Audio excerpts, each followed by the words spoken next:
Shalom, family. Good to see you all here. I hope you're doing well. Boy, I tell you what, the wind is blowing so hard here, you can hear the windows rattle. We've been having high winds all day, and this is supposed to go on all day tomorrow, too. This wind is fierce.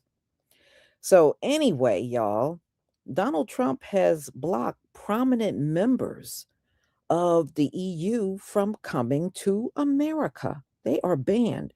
Now, I know we've been looking at him ban brown and black countries, Africa, the Caribbean, and Latin America, and, places in the Arab world, primarily, brown and black people. Well, now he's getting around to the pale people that look like him. So these folks that are getting banned are the ones that don't see eye to eye with Donald Trump. And you know how Donald Trump is. You don't agree with Donald Trump. Donald Trump think you're scum if you don't agree with him. So that's why they have gotten banned. And of course, they are shocked. Now, whether they will retaliate or not, I don't know. But yeah, I mean, just to see that he is banning some Europeans, that is shocking. But then again, Donald Trump don't get along with anyone. The Europeans for a long time were allies of the US, but since Donald Trump is the sitting president, he ain't no ally. I think the only one he halfway get along with is the UK and Israel. All right. And Russia, really Putin is clowning his behind. I don't really think Putin cares for him, but he knows Donald Trump is easy to manipulate. But other than that, Donald Trump don't communicate with no one well. He never has and he never will. So anyway, y'all, I'm going to go ahead and share my screen. Let's see, is it? Hold on one second.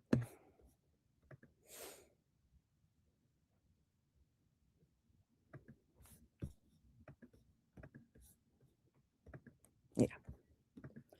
Okay, please give me a one if you can see my screen. Give me a one if you can see my screen.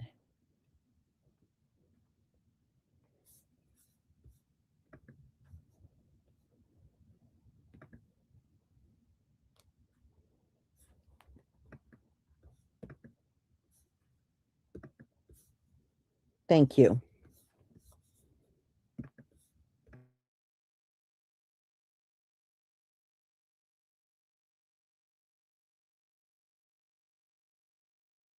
Breaking news, the Trump administration is barring 5 prominent Europeans from the United States, accusing them of being involved in online censorship of Americans.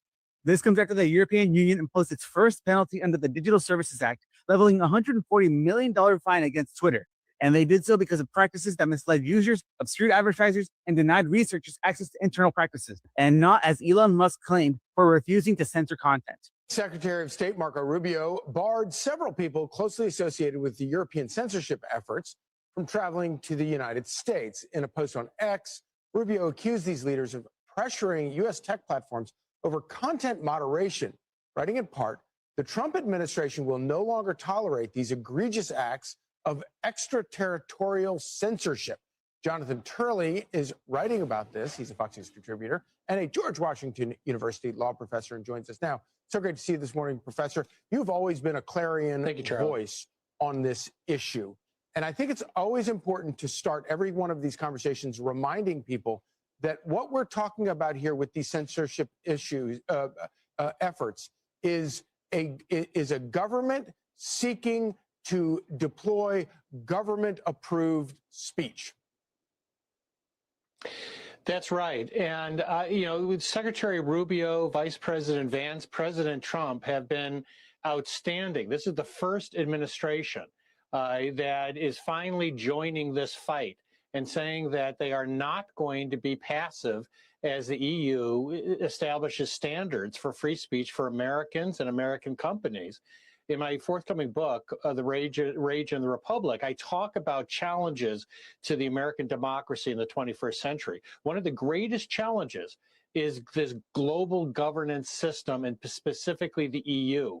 That is, the EU is exporting these standards. It's saying that it can censor Americans and American companies according to their own standards. Some anti-free speech figures like Hillary Clinton went to the Europeans when Musk bought X and said, you force them to restore censorship. There have been Americans that have been over in Europe encouraging this. And one of the 5 individuals that has been sanctioned is talked about in my book. And Thierry Breton is an infamous figure. He was one of the key figures in creating this EU censorship system. And Charlie, the thing that I warn about in the book is that the EU is an incrementalist institution. They've always understood that people would cling to their national identity. But many people in the EU view nationalism as a dangerous relic. Right. And so throughout its history, it has moved slowly to get people to yield more and more of their national identity and national laws. This is an existential fight for the United States. So here's the other big story of the week that's getting lost in all the chaos around the Trump DOJ's disastrous handling of the Epstein files. And it's a really big one, so I want to make sure we're covering it. The Trump administration yesterday imposed the visa sanctions on various European officials and leaders of anti-disinformation groups, accusing them of censoring American speech. And it's really all because the EU levied a £120 million fine on Elon Musk's X, formerly Twitter, for violating EU law around disinformation and deceptive advertising practices. So now the full weight of the US government is attacking the EU as reinforcements for the richest man on the planet, as if we needed any other proof that we live in an oligarchy. Secretary of State Marco Rubio claims that these individuals who were sanctioned pressured U.S. tech platforms to suppress viewpoints they oppose, a charge that European leaders are calling absurd and authoritarian. They simply want X to follow the same laws that everyone else does. Among those sanctioned is Thierry Breton, a former EU commissioner who helped enforce the EU's Digital Services Act. That's the law that's aimed at reducing illegal and harmful content online. Breton fired back, asking if McCarthy's witch hunt is back and warning Americans that censorship isn't happening where they think it is, and he's right. The Trump regime is censoring our media here in the US and then crying free speech when their criminality is called out. The administration also targeted Imran Ahmed of the Center for Countering Digital Hate, along with leaders of the Global Disinformation Index and Germany's Hate Aid. Those groups say that this isn't about free speech at all, but about silencing critics of Trump, Elon Musk, and far-right disinformation networks.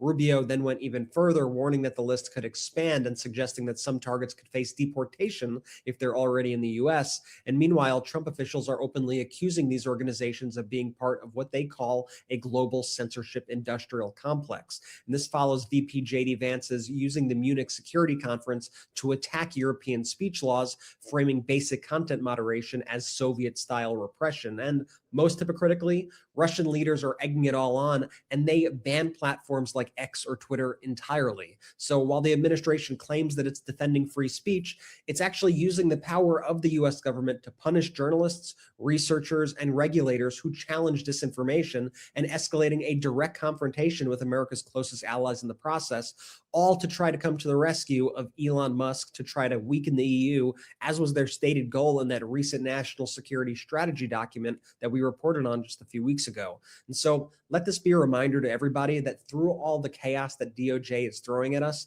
there are still major stories with massive implications unfolding, and we better stay on top of it all. The Trump administration sent a letter to European companies demanding that they comply with Trump's executive order banning DEI. And so now we're just seeing a lot of people pissed off. France outright condemned the U.S., saying American interference in the inclusion policies of French companies as well as unjustified threats of tariffs are unacceptable. The CPME called the U.S. demand an attack on the sovereignty of France. The finance minister said that the values of the new U.S. government are not theirs and that America will be reminded of that. France's equality minister said that French companies aren't going to respond to an ultimatum from another country. The Belgian foreign minister said, let one thing be clear, Belgium will not take a step backwards. The deputy prime minister said, we have a culture of non-discrimination in Europe, and saying we have no lessons to learn from the boss of America. And as tariff day comes, China, Japan, and South Korea will reportedly be jointly responding to U.S. tariffs. With this coming after the three held a meeting discussing closer ties last week, where Japan and in South Korea, they're seeking to import semiconductor materials from China, and in exchange, China is looking to buy chips from them. Right? And notably, for at least the past 2 years, the U.S. has worked on getting its allies to not sell chips to China, and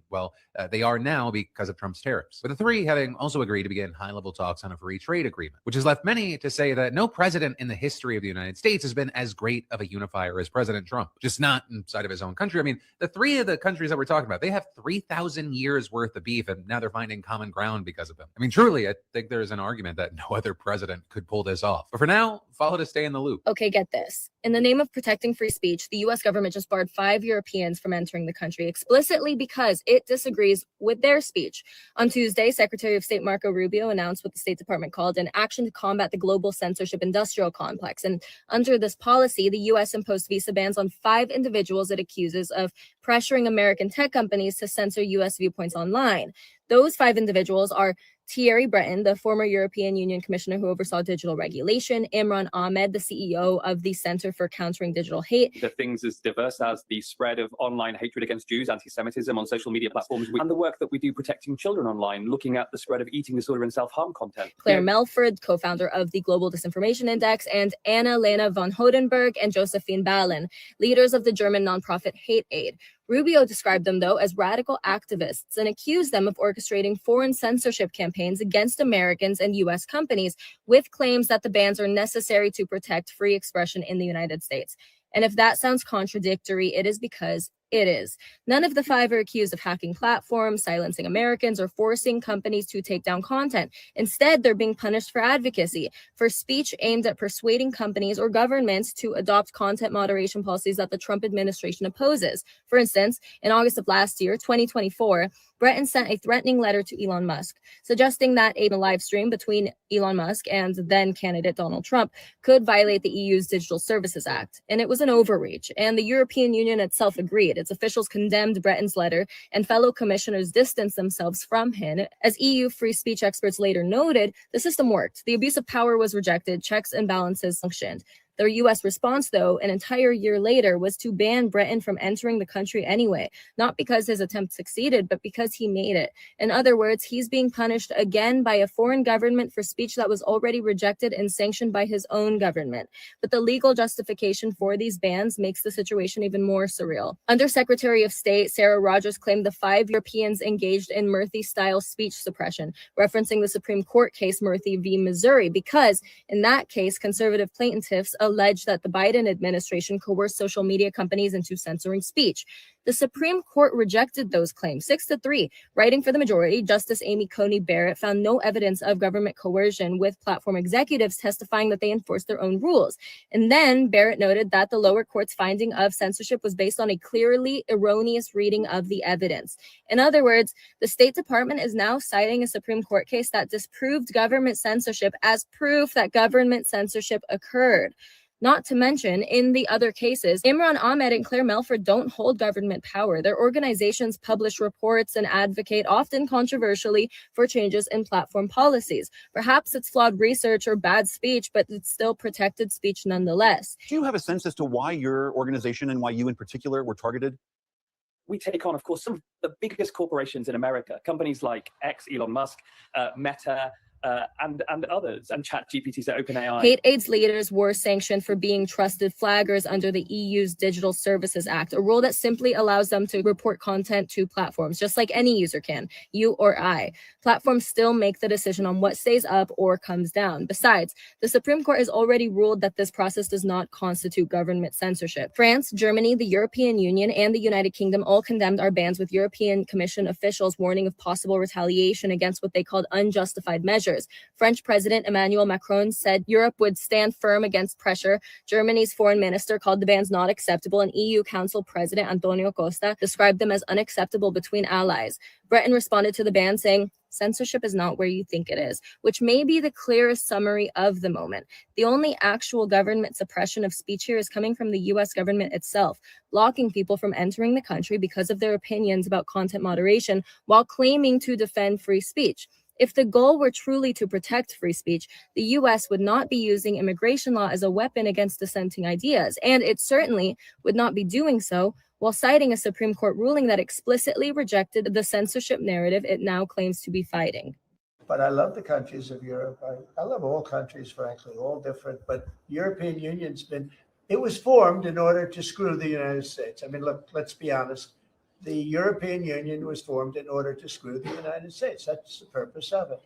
And they've done a good job of it. But now I'm president. What will happen if these countries where the EU retaliate? They can't. I mean, they can try. You know what's wild? The people who scream the loudest about free speech are always the ones to shut it down when they get some power. As you can see, Marco Rubio just banned 5 Europeans from entering the United States. I'm sure you might be wondering, what do? Well, they work on content moderation. They help the European government figure out how to deal with misinformation online. And little Marco here calls that censorship. So what did he do? He used the power of the United States government to ban these 5 people from entering the country. I think that's physical censorship, right? You see, these 5 people write policy recommendations. They're not silencing anyone. They're not banning anyone. They're writing fucking reports. And Rubio decided that their speech is so dangerous that they can't even enter America. And by the way, this is the same guy, Marco Rubio. You know, he lost his mind when Twitter added a fact check label. But when he got a chance to defend free speech, he doesn't give a fuck. He's just gonna, ban free speech. That's the typical Republican for you. We always talk about protecting free speech. But the second they get a little bit of power, they're, bam, we're going to silence you when we don't like you. Typical. Okay, this is for the Europeans who may be watching me, because Trump just enacted a travel ban for a whole bunch of countries. And he's claiming that the reason for this is to keep us safe and because he doesn't want what's happening to Europe, what's happened to Europe, to happen to the United States. I would love to hear from Europeans. If you are watching this and you live in Europe, let me know what country you're in. And if you want to be like the USA, if you would prefer your country to be more like the United States of America, especially in its current state. Just curious. I'm going to hazard a guess that the answers are generally going to be an absolutely the fuck not. But I could be wrong. I know there are weird European MAGA types that would like to live under what we're dealing with over here.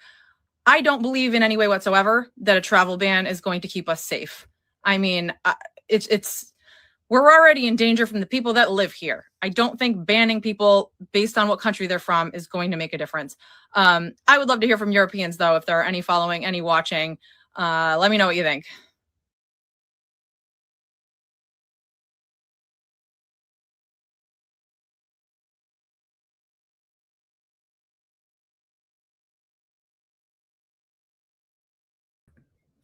Okay.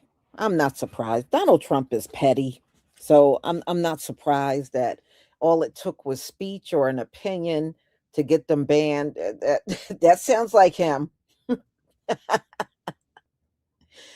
But 2026 is going to be a trip. I can see it already, y'all. It is going to be a trip. And they got a project 2026, by the way, that they already started on, during the government shutdown, which we could be looking at again in January. Yeah. So Tiki 116, thank you so much for the super sticker and your support for my channel. I deeply appreciate it. Thank you so much.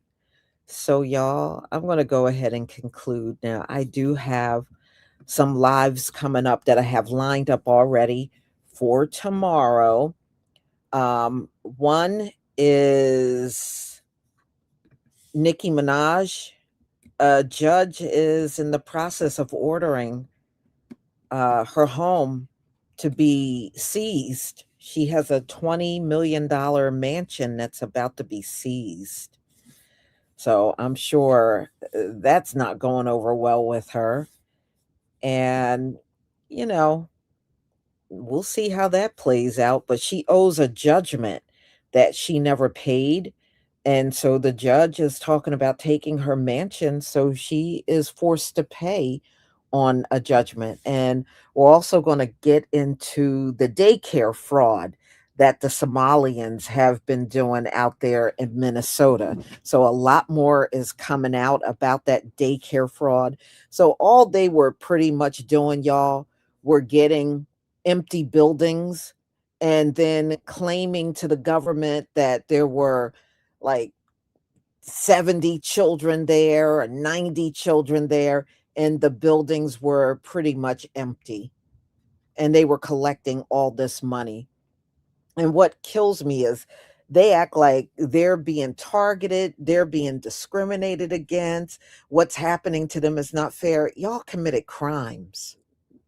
Y'all committed crimes. What do you mean, not fair? Okay. So, anyway, these people are a trip. So, we will be talking about those two things so far tomorrow. I probably will get some more so that we can go live. So, just be on the lookout for those things. Thank you so much for being here. And we'll do this once again tomorrow. Shalom, family.